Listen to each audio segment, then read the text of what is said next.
Hmm. Pardon, merhaba. Aracınız çok güzelmiş de ne iş yapıyorsun ben?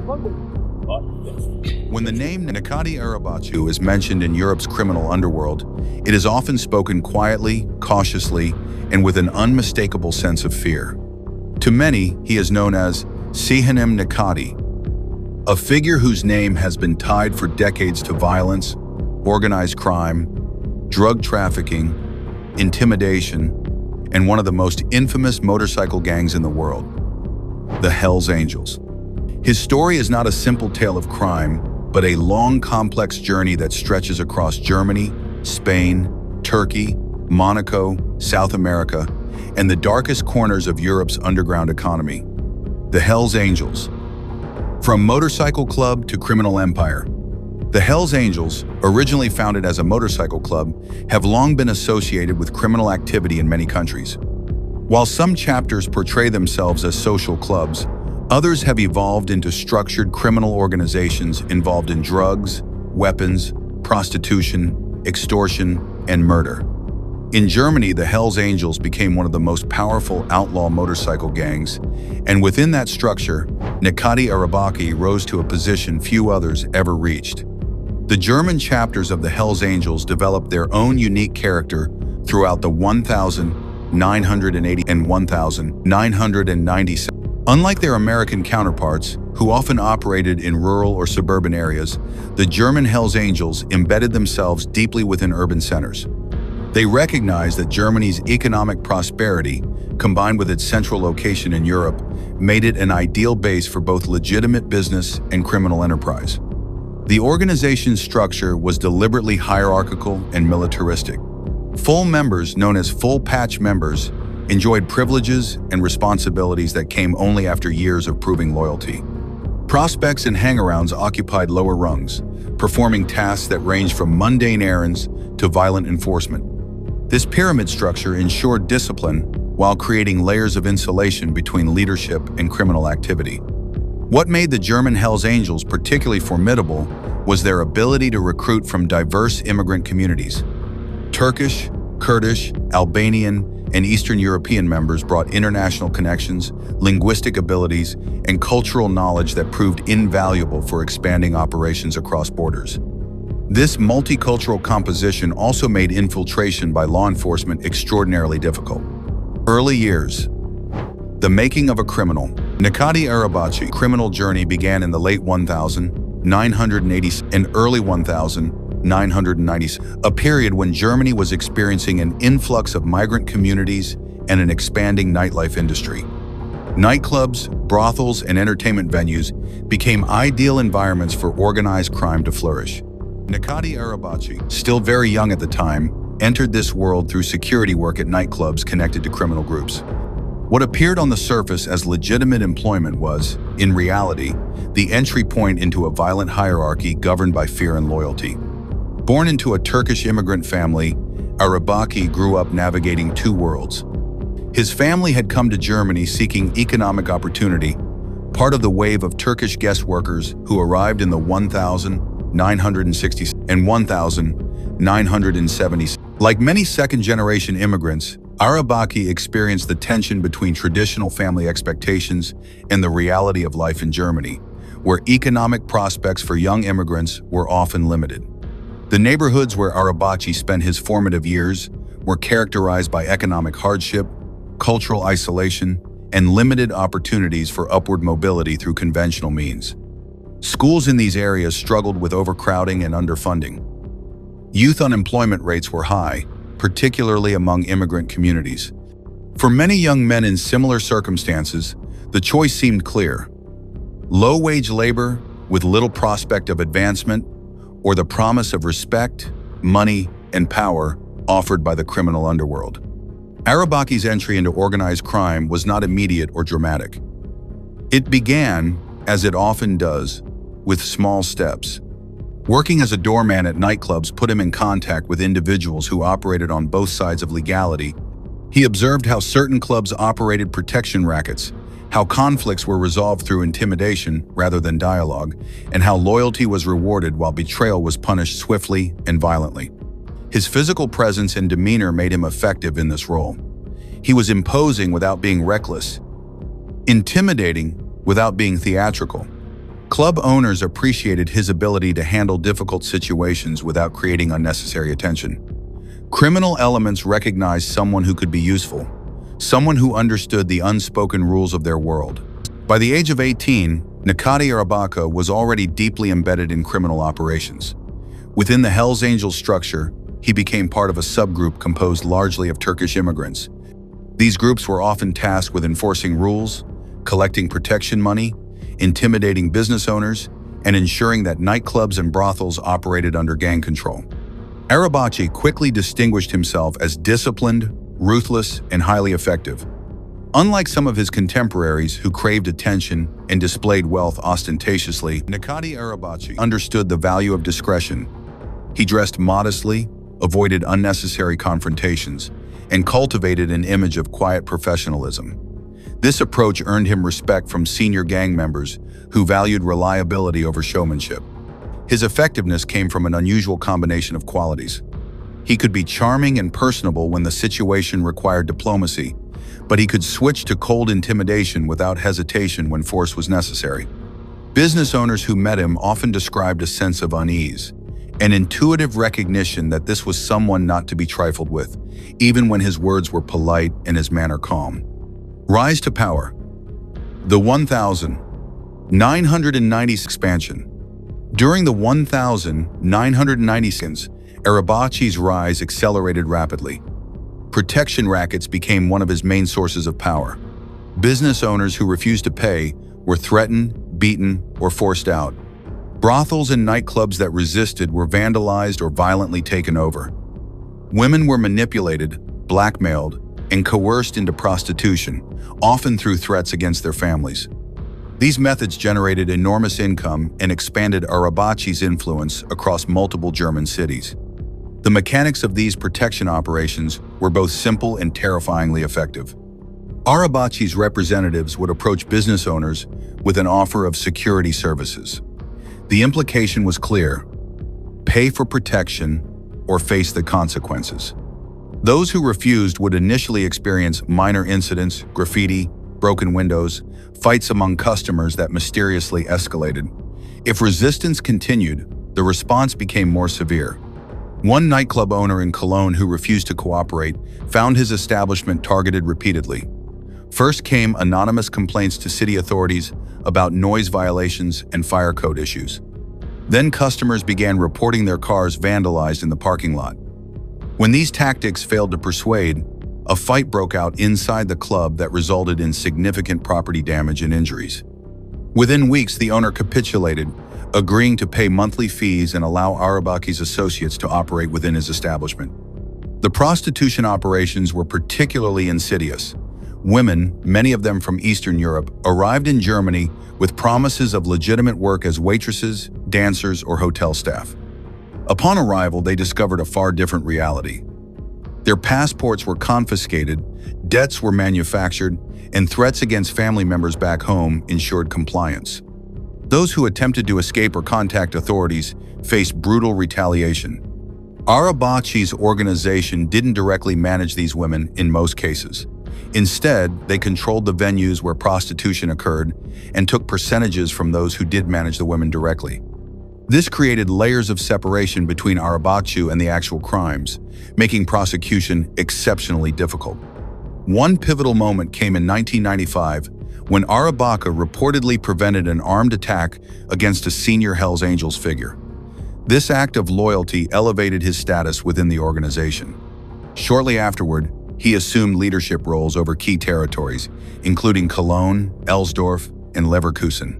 Dostlarımızla oturuyoruz. Bundan sonra da her zaman dostlarımızla beraberiz. Under his control, criminal operations became more structured, more profitable, and more violent. The details of this 1995 incident remain somewhat murky, as neither participants nor witnesses were willing to provide statements to authorities. According to Underworld accounts, a rival gang had planned an ambush during a meeting at a Cologne restaurant. Arabaci, who was present as security, noticed suspicious activity outside and recognized the setup before the attack could unfold. His quick thinking and decisive action prevented what could have been a massacre. This moment transformed his trajectory within the organization. Senior Hells Angels leadership recognized that Arabaci possessed not just physical courage, but tactical intelligence and situational awareness qualities essential for higher leadership. He was rewarded with control over Cologne, one of Germany's most economically important cities and a crucial hub for criminal operations. Cologne's strategic importance cannot be overstated.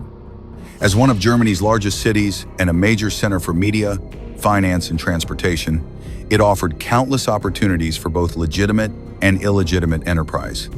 The city's famous nightlife district, with its concentration of clubs, bars, and adult entertainment venues, was particularly valuable territory.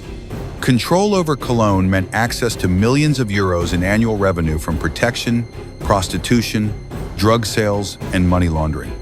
By the late 1992s, Arabaci had expanded into Augsburg and Ulm, turning his organization into one of the dominant criminal forces in those regions.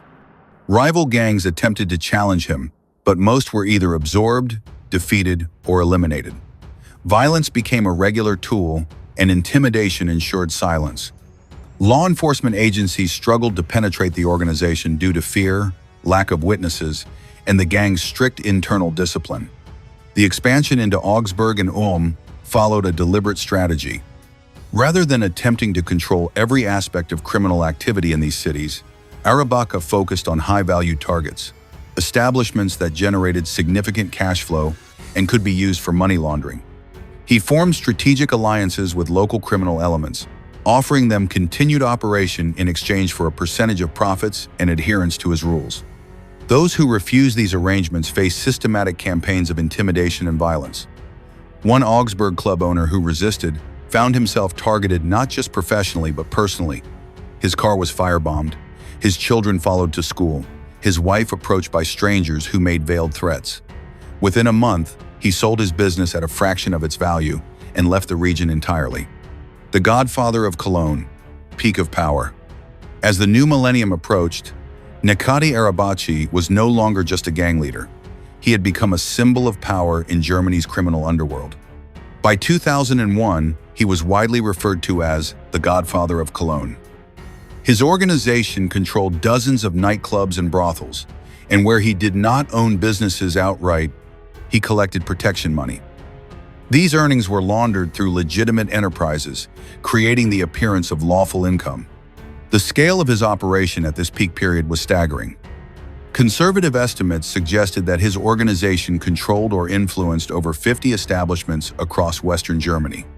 Monthly protection payments alone reportedly brought in hundreds of thousands of euros.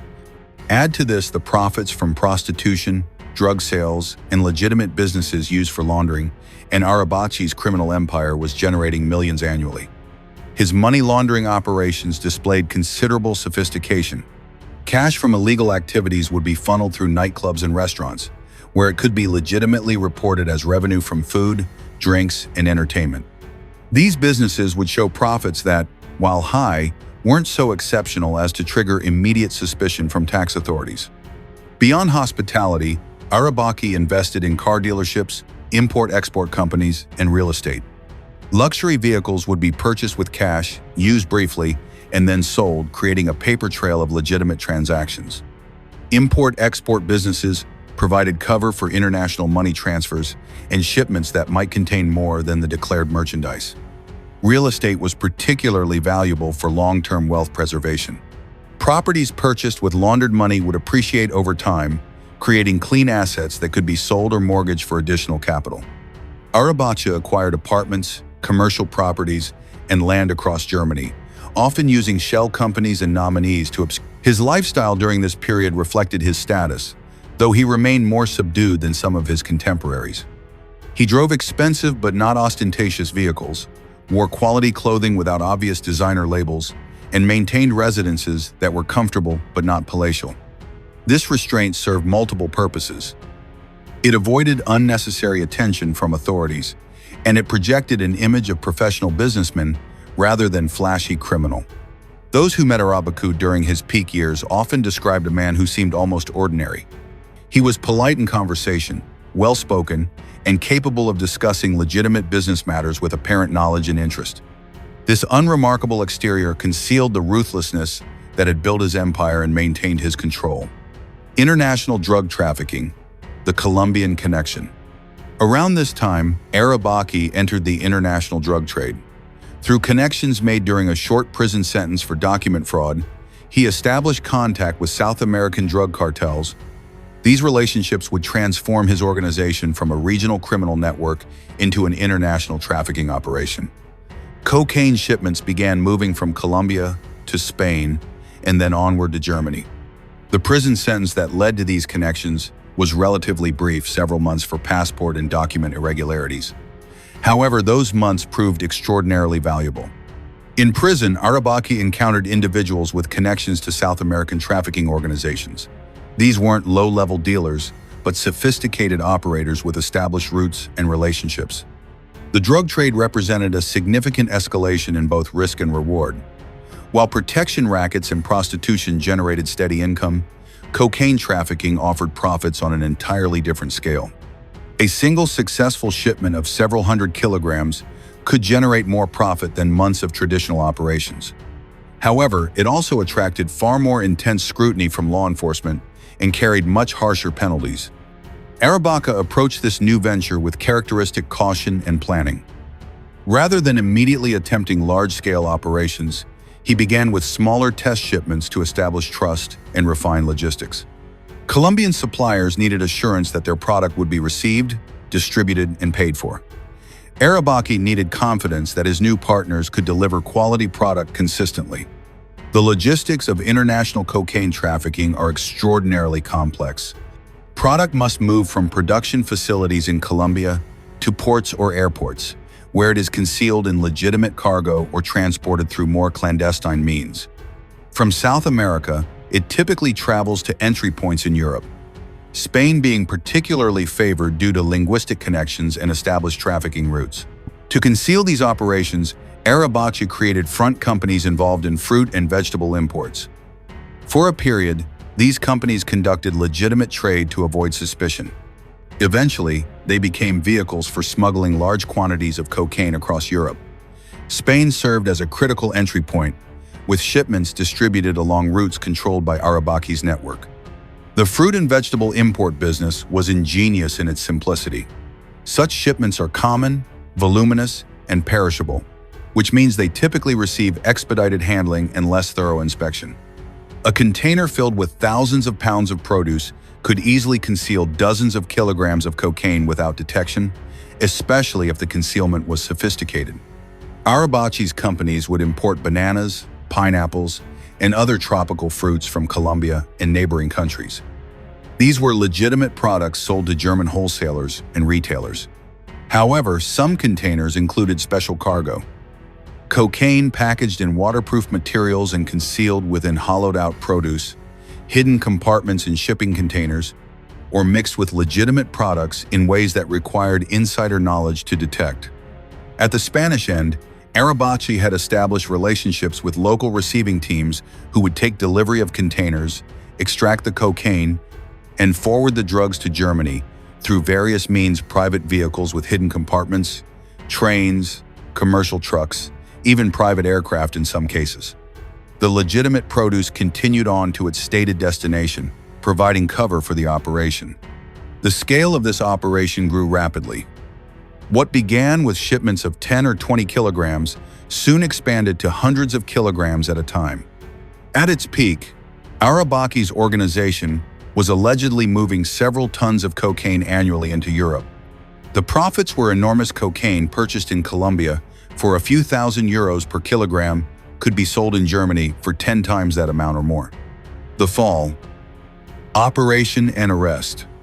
In late 2001, everything began to unravel. Spanish authorities intercepted a massive cocaine shipment connected to Arabaci's organization. In a major operation, 500 kilograms of cocaine were seized in the northwestern Spanish city of Pontevedra. Several Hells Angels members were arrested during the delivery. The investigation quickly expanded, drawing in Spanish police, Interpol, and German authorities.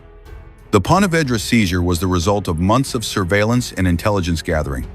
Spanish police had been monitoring port activities and noticed suspicious patterns involving shipments from South America.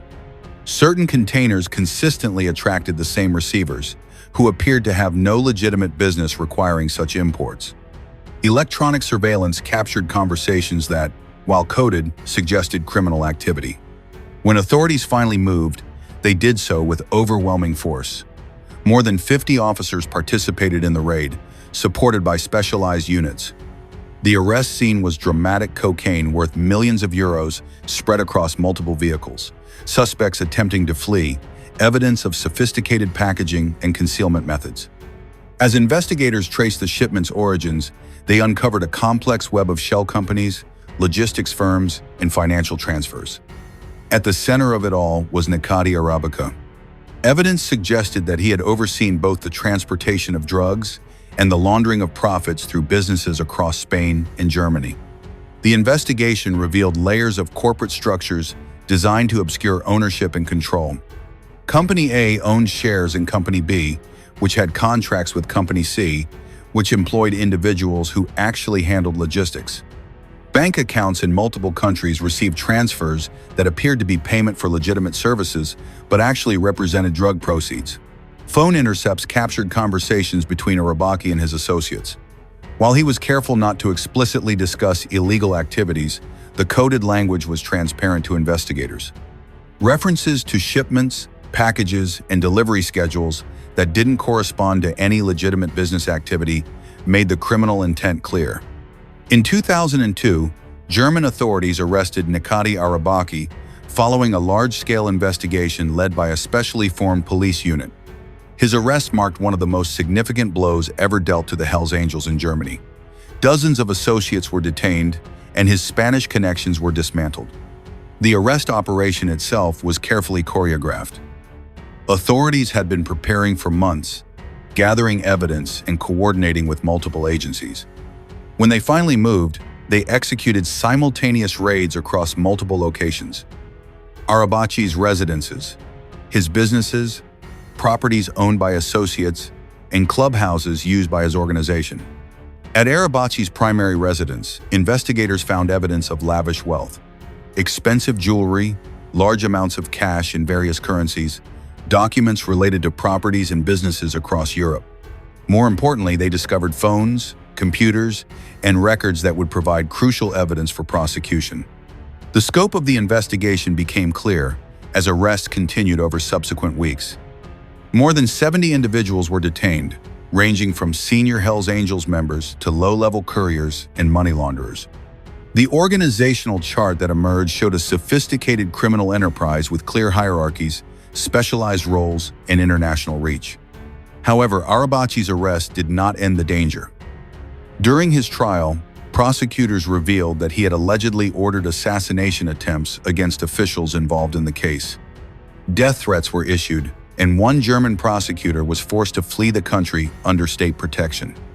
An Albanian hitman hired to carry out the assassination was arrested while conducting surveillance near the prosecutor's home, later confessing to the plot.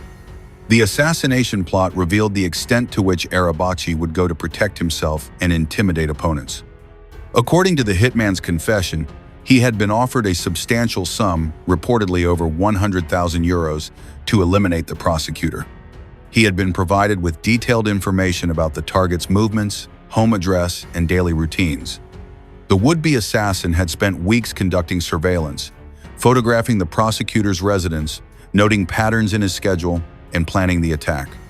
He was arrested only after intelligence agencies, monitoring communications among Arabaci's associates, learned of the plot and identified the hitman through international law enforcement cooperation. This revelation cast a shadow over the entire trial. Prosecutors and judges faced difficult decisions about their own safety while attempting to ensure justice. Some prosecutors requested transfers to other cases.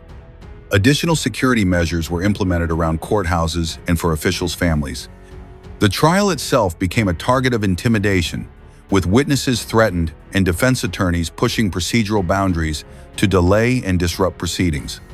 Despite the severity of these allegations, Arabaci was acquitted of several murder charges due to insufficient evidence. In 2004, he received a prison sentence, though far lighter than many had expected given his reputation. Even behind bars, his influence remained strong. He continued to manage his organization through intermediaries, issuing orders and maintaining control. The trial had lasted months, involving hundreds of witnesses, thousands of pages of documentation, and extensive expert testimony. The prosecution presented evidence of drug trafficking, money laundering, witness intimidation, and conspiracy to commit murder. The defense challenged every element, questioning the reliability of witnesses, the validity of surveillance evidence, and the interpretation of intercepted communications. Ultimately, the court found Arabaci guilty of drug trafficking and money laundering, but acquitted him of the most serious charges, including murder conspiracy. The sentence, 9 years imprisonment, was substantial, but hardly proportionate to the scale of his criminal empire. Legal experts speculated that the court may have been influenced by the difficulty in directly connecting Arabaci to specific violent acts, given the layers of insulation his organization provided. Prison did not mean powerlessness for Arabaci. Through carefully orchestrated visits, coded letters, and intermediaries who traveled to the prison, he continued to communicate with his organization. Decisions about territorial disputes, business operations, and personnel matters still required his approval. His reputation and the loyalty he had cultivated ensured that his authority remained intact even from behind bars. Internal war. The Hells Angels power struggle.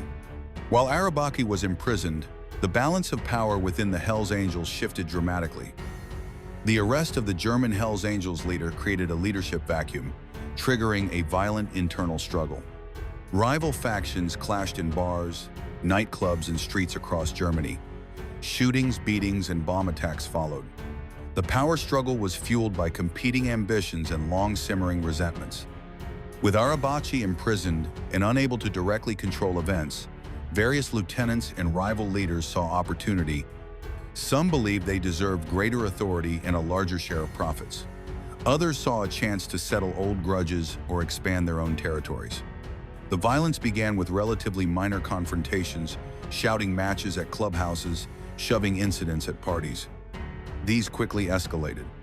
A fight at a Cologne bar left 2 men hospitalized.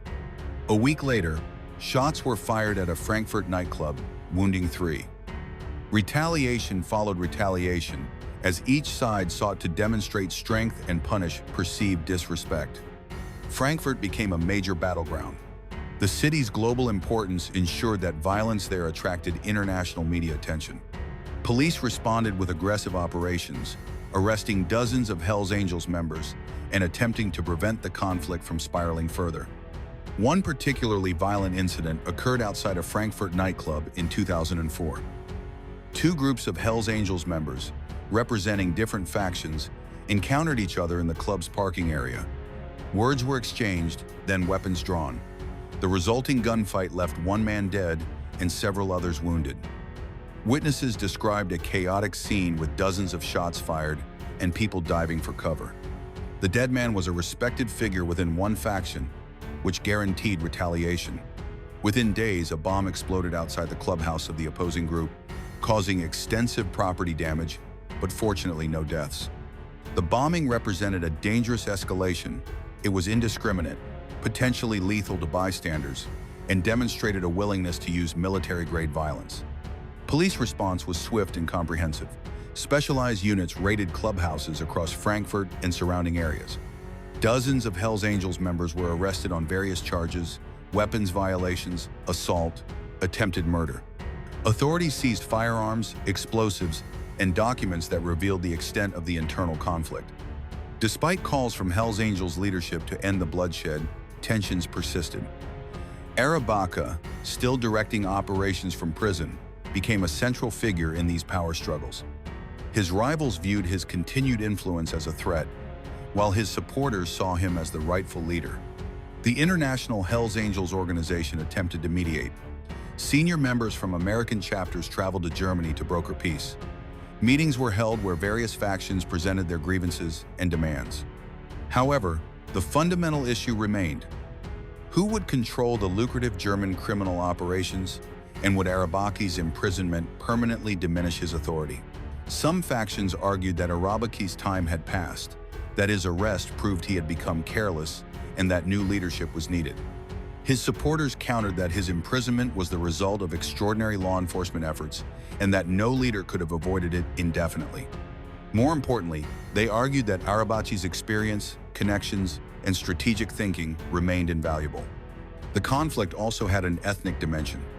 Some Turkish and immigrant members felt that power within the German chapters was becoming too concentrated among ethnic Germans, while some ethnic German members resented what they perceived as favoritism toward immigrant groups. These tensions had existed beneath the surface for years, but now exploded into open conflict. Deportation and exile. In 2007, after serving only part of his sentence, German authorities made a controversial decision. Necati Arabaci was deported to Turkey under an agreement that barred him from ever returning to Germany. Almost immediately, the decision drew criticism from Spain and other European authorities, who argued that it undermined ongoing investigations. A Europe-wide arrest warrant was later issued. The deportation was presented as a victory by German officials, who argued that removing Arabaci from the country would weaken his organization and reduce violence. However, critics pointed out that deportation meant Arabaci would serve less time than his sentence mandated and would potentially continue criminal activities from Turkey beyond the easy reach of European law enforcement. Spanish authorities were particularly frustrated.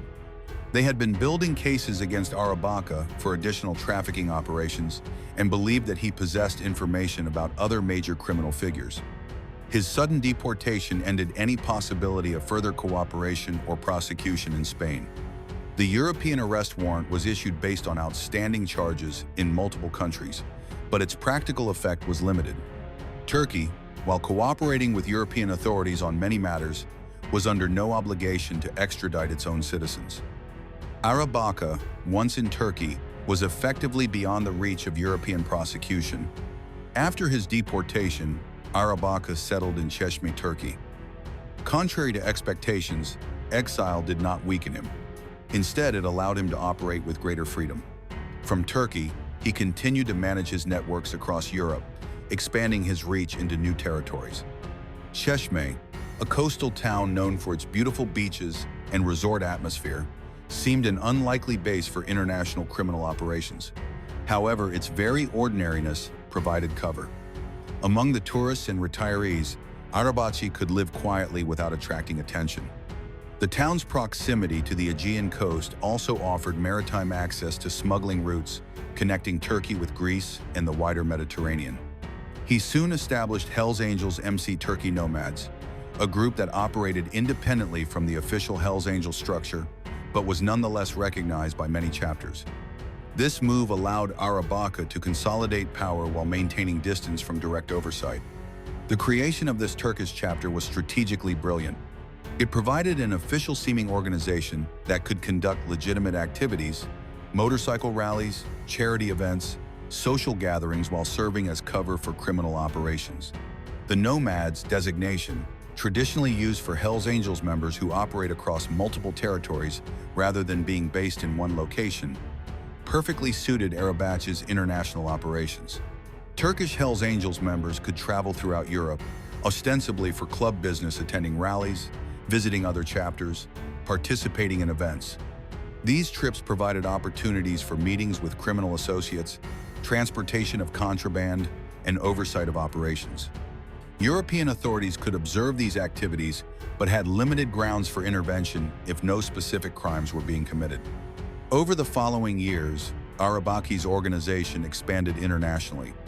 Authorities believe he laundered money through hotels, nightclubs, car dealerships, concerts, and entertainment businesses in Turkey, Germany, Abu Dhabi, and beyond. Musicians and promoters were allegedly used to legitimize illicit funds. The entertainment industry proved particularly useful for money laundering. Concerts and festivals generate large amounts of cash, have flexible pricing, and involve complex financial arrangements that are difficult to audit. A promoter might claim that a concert sold a certain number of tickets at various prices, when in reality the actual attendance was much lower, and the extra revenue was actually laundered criminal proceeds. Arabaci allegedly invested in several nightclubs in Turkey's major tourist areas. These establishments catered to international visitors accepted multiple currencies, and could easily inflate revenues. A club might report that it served 500 guests when the actual number was 300, with the extra revenue representing laundered money. Car dealerships in Turkey and the Gulf states provided another avenue. High-end vehicles purchased with cash could be exported to other countries, sold at a loss, and the proceeds deposited in banks as legitimate business revenue. The loss on each transaction was simply the cost of laundering money from illegal sources. Real estate development in Turkey became another focus. As Turkey's economy grew and construction boomed, particularly in coastal areas and major cities, property development offered opportunities to invest large sums. Land could be purchased, buildings constructed, and properties sold or rented, all while generating paper trails that suggested legitimate business activity. The expansion to Abu Dhabi and other Gulf locations reflected the growing importance of these regions for international money laundering. The Gulf states offered stable banking systems, relatively light regulation, and economies where large cash transactions were common and less likely to trigger scrutiny. Continued influence and modern operations. Internal conflicts continued. Subgroups within his organization clashed, leading to murders, disappearances, and renewed instability. One prominent leader vanished without a trace, fueling speculation of an internal execution. Intelligence agencies closely monitored these developments, but struggled to gather actionable evidence. The internal violence reflected ongoing power struggles and the inherent instability of criminal organizations. With Arabaci operating from Turkey, his control was less direct than when he had been physically present in Germany. Ambitious lieutenants saw opportunities for advancement, while others grew resentful of sending profits to a leader they rarely saw. One particularly notorious incident involved the disappearance of a high-ranking member in 2011. This individual had controlled operations in several German cities and was believed to be skimming profits from drug sales. He was last seen leaving a Frankfurt nightclub late one evening. His car was found days later at an industrial area, but his body has never been recovered. Associates of the missing man claimed he had simply fled to avoid debts or legal troubles. However, investigators and Underworld sources believed he had been eliminated on Arabaci's orders as punishment for disloyalty. The message was clear. Distance did not mean Arabaci had lost his willingness or ability to enforce discipline through violence. Such disappearances are common in organized crime, but exceptionally difficult to prosecute. Without a body, proving murder is challenging. Witnesses are rare and unreliable, motivated by fear or loyalty to remain silent. Even when investigators strongly suspect what happened, building a case that can withstand judicial scrutiny proves nearly impossible. Arabaci's name also became linked to other controversial groups accused of blending criminal activity with political influence. German and Spanish intelligence reports raised questions about these connections, though many details remain classified. These alleged connections touched on sensitive political and security issues. Some intelligence reports suggested links between Arabaci's organization and groups involved in ethnic politics, nationalist movements, or activities that blurred lines between criminal enterprise and political action. The specifics of these connections remain unclear, obscured by classification and the difficulty of distinguishing between criminal association, political sympathy, and active collaboration. What is clear is that Arabaci's organization, like many sophisticated criminal enterprises, recognized the value of political connections. Supporting certain political movements or causes could provide protection, influence, and legitimacy. It could also provide cover, allowing criminal activities to be portrayed as politically motivated or defended on grounds of ethnic solidarity or cultural preservation. European intelligence agencies, particularly in Germany and Spain, maintain files on Arabaci that reportedly run to thousands of pages. These files allegedly detail his movements, associates, business interests, and suspected criminal activities spanning decades. However, the gap between intelligence gathering and criminal prosecution remains wide. What agencies know or suspect and what can be proven in court are often very different things. The man behind the legend. Today, Necati Arabaci remains one of the most enigmatic figures in European organized crime. In Turkey, those who encounter him often describe a calm, modest man. In Germany, former associates paint a far darker picture, a ruthless strategist capable of extreme violence and unpredictable decisions. This duality is central to understanding Arabaci. Those who know him in Cheshme describe someone who seems entirely ordinary. He drinks tea at local cafes, is polite to neighbors, and appears to live a quiet life focused on legitimate business interests. He has invested in local properties and businesses, employs Turkish staff, and by all appearances has left his criminal past behind. However, those who knew him during his years in Germany tell different stories. They describe a man whose calm demeanor could shift instantly to terrifying violence. They recall incidents where perceived disrespect was met with brutal retaliation, where business disagreements ended with beatings, or worse, where mercy was seen as weakness and therefore never displayed. Former associates speak of his strategic thinking and ability to anticipate moves by rivals and law enforcement. He was not impulsive or emotional in his violence. It was calculated, purposeful, and designed to send messages. When he ordered someone beaten, it was done in a way and place that ensured others would know about it. When someone needed to disappear, it was done so thoroughly that even rumors of what happened served his purposes. His reputation within criminal circles rests partly on this unpredictability. Some crime bosses are known for following certain codes. They don't harm civilians, they don't involve families, they respect certain boundaries. Arabaci was known for recognizing no such boundaries when his interests were at stake. This made him both feared and respected, someone to avoid crossing under any circumstances. Yet he also demonstrated loyalty to those who served him well. Associates who proved trustworthy and effective were rewarded generously with money, with protection, with opportunities for advancement. This combination of fear and reward created a cadre of devoted followers willing to risk imprisonment or death on his behalf. His intelligence and education are often overlooked aspects of his success. Unlike some criminal leaders who rose through pure violence and intimidation, Arabaci possessed genuine business acumen. He understood finance, logistics, and international trade. He could negotiate complex deals, structure corporate arrangements, and navigate legal systems with surprising sophistication. This intelligence made him far more dangerous than a simple thug. He could envision long-term strategies, identify opportunities that others missed, and adapt to changing circumstances. When law enforcement pressure increased in one area, he shifted focus to others. When certain trafficking routes became too risky, he developed alternatives. When traditional revenue sources declined, he pioneered new ones. Legacy and continuing impact. Despite decades of investigations, arrests, and international pressure, Arabaci continues to cast a long shadow over Europe's criminal landscape.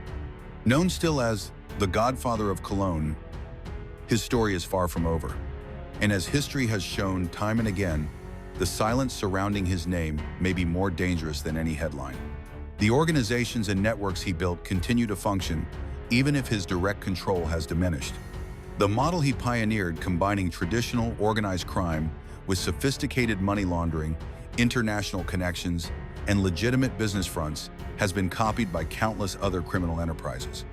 Young criminals in Germany and across Europe still hear stories about Necati Arabaci, about his rise from nightclub security to international crime boss, about his wealth and power, about his ability to evade justice and continue operating despite everything.